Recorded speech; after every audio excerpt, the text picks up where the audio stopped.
Hi guys, good to have you with me again. Today we're going to read chapter 3 of our book Poppy. If you turn with me to the page that says chapter 3, looks like this, and down at the bottom this page has page 17, which would mean this one would be page 16 but doesn't have a page number. And this is called Poppy Alone, and that's where we're going to start reading today. Poppy glanced to the east. The horizon was streaked with layers of pink and red. Did that make it night or day? Neither. It was impossible to guess then if the owl was still awake, as if he would be if it was night, or asleep, if it would be as he did during the day. Besides, the place in Dimwood Forest where Mr. Okak slept was not the same as his watching post, was unknown. It was kept a secret by him. Nobody knew where his resting post was.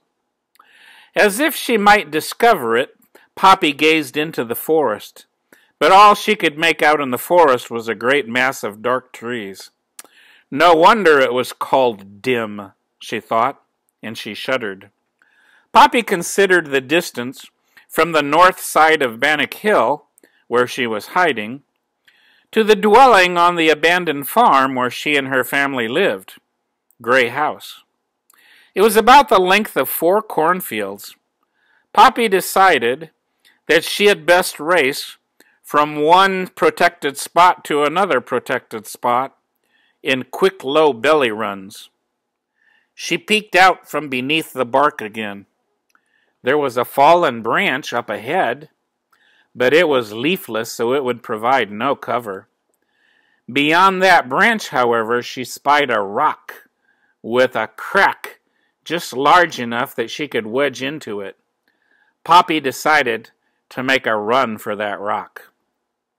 Her whiskers stiffly alert, breathing deeply to catch the smallest whiff of danger, she crept out from under that protective piece of bark. Oh, if only, she kept saying to herself, if only Mr. Okax is not watching. But Mr. Okax was watching. He was perched perfectly still on the dead branch of his tree, with very wide-open eyes. Not for a moment had he stopped staring at Poppy's hiding place. If there was one thing the owl hated more than a creature who neglected to ask permission to move about his territory, it was a creature who escaped punishment for not asking. How could he keep the mice terrified if any one of them got away with that? No, this little Poppy must not escape. Mr. Okax belched, bringing up a pellet of Ragweed's bones and fur, as well as the earring, which he had been unable to digest. The pellet fell to the ground to lie among a large pile of other pellets. When an owl swallows an animal whole, he eats the meat, but his stomach won't do anything with the fur and the bones, so the fur and the bones get kind of squished together into a little piece that's known as the pellet, and he spits that up. And he spits it up on the ground, so if you ever find an owl's nest, you can look on the ground in front of it and find these pellets. And if you look through the pellets, you find the bones and the skin of what other animals he ate. Ooh! We've actually done that here at my house. If you come to my house sometime, we'll do that. Intently, the owl moved his head from side to side, back and forth, adjusting his depth of vision. In time, he saw Poppy's pink little nose pop out from her hiding place. Then he watched as she suddenly raced towards a rock. At last, That mouse is on the move. Mr. Okax clacked his beak with pleasure, spread his wings, and leaped into the air. Uh-oh. Panting hard, but protected by the crevice, Poppy squirmed about and sniffed for hints of danger. She could find none. Once she had caught her breath, she edged a bit out of her nook and studied the terrain. The nearest safe haven she could see was a bush, whose partly exposed roots straddled a hole big enough for her to go down into.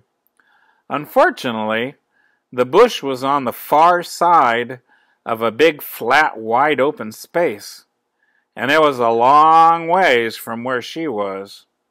It was further by far than the length of Gray House's attic. It was further even than the water pump beyond the back door. Further, in fact, than Poppy had ever ran without stopping to rest. She sighed with dismay. Then she looked again. This time she spotted a rectangular strip of wood propped against a stone at an upward angle. It was about halfway between where she hunched and the hole. Poppy told herself that if she tried, or if some danger happened to appear, that she'd be able to hide, just briefly, behind that high end. Tensely, she examined the eastern sky once more. It had grown lighter now. Was it day yet? Would Mr. Okax be asleep now?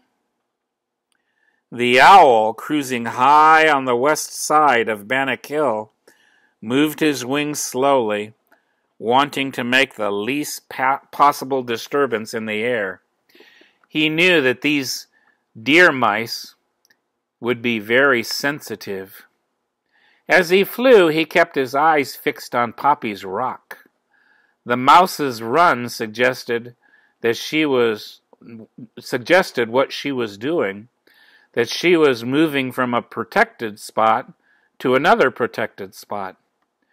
Mr. Okax was well aware that the biggest family of deer mice in his territory, headed by that old fool Lungwort, lived in Gray House. More than likely, that's where Poppy was heading. Well then, how would she go? The owl spied a bush on the south side of the hill. Though it was some distance from the rock, he knew it would be a logical next hiding place for the mouse. But if it came to a race for that bush, he knew who was going to win. He was. Mr. Okax gave a hiss of satisfaction. Poppy cleared the rock crevice in one jump. Her landing, however, was awkward. It threw up a puff of dust. Swiftly she scrambled back to her feet and started to dash across that open area.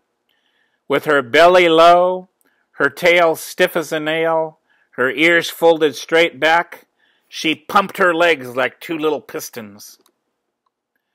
Mr. Okax, circling up above, saw that puff of dust caused by the mouse's jump, and the next moment he spotted Poppy. In a flash, he calculated her speed and her direction. Determining the exact spot where he could catch her, he made 4 quick, strong wing pumps, which brought him to the right altitude, and then he dived. Poppy streaked over the ground.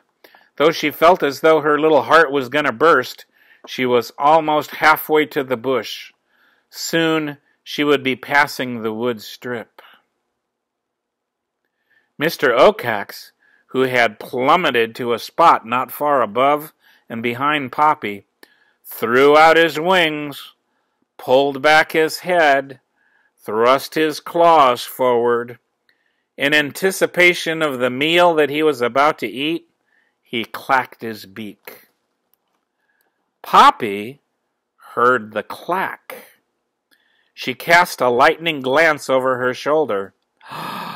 Mr. Oakax was right behind her, his fearsome talons all set.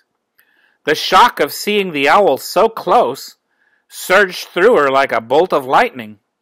With an enormous kick of her rear legs, she shot into the air, tumbling head over heels until she came down belly flat on the far side of that length of wood.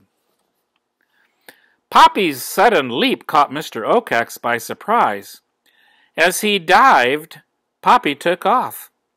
Sensing that he was going to miss her, he adjusted.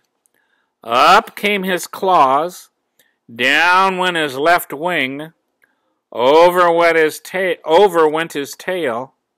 What Mr. Oakax achieved, however, was a careening swerve that brought him crashing beyond his target, onto the same piece of wood as Poppy, but on the opposite end.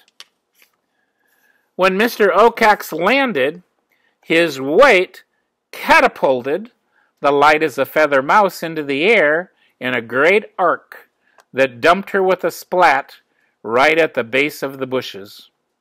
Frantic, she clawed forward and tumbled head over heels into that hole that she had been aiming for. Mr. Oakax swiveled his head first this way, then that way, searching for his prey, but she seemed to have vanished.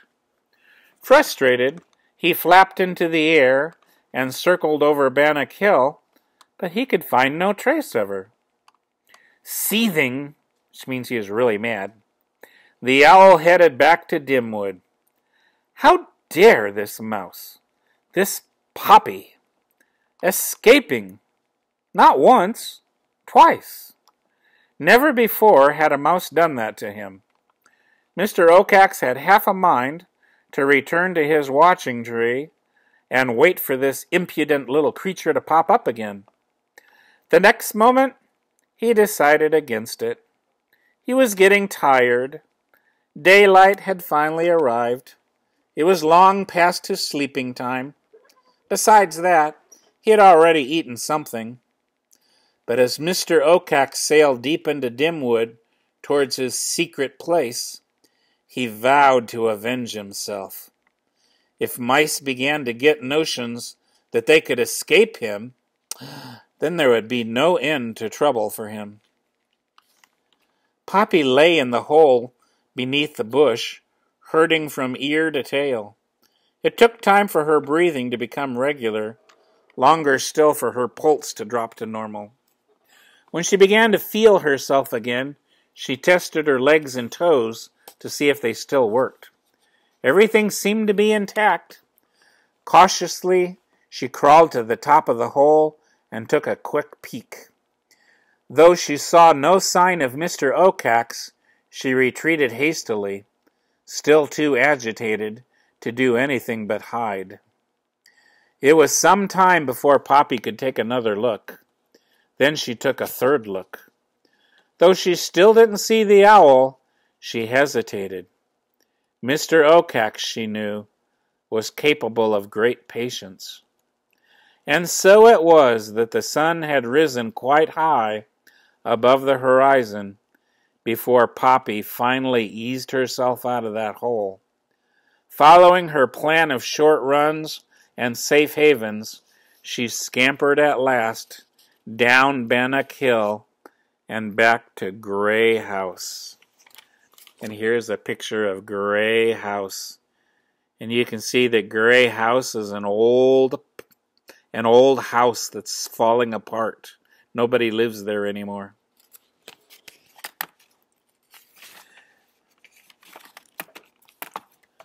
According to Mice Family Stories, a human called Farmer Lamont had lived in this house. When he and his family left, it was said to be many, many winters ago, the house started to collapse. The white walls turned into ashen. The roof's middle dropped lower than either end. Windows fell out. Doors fell in.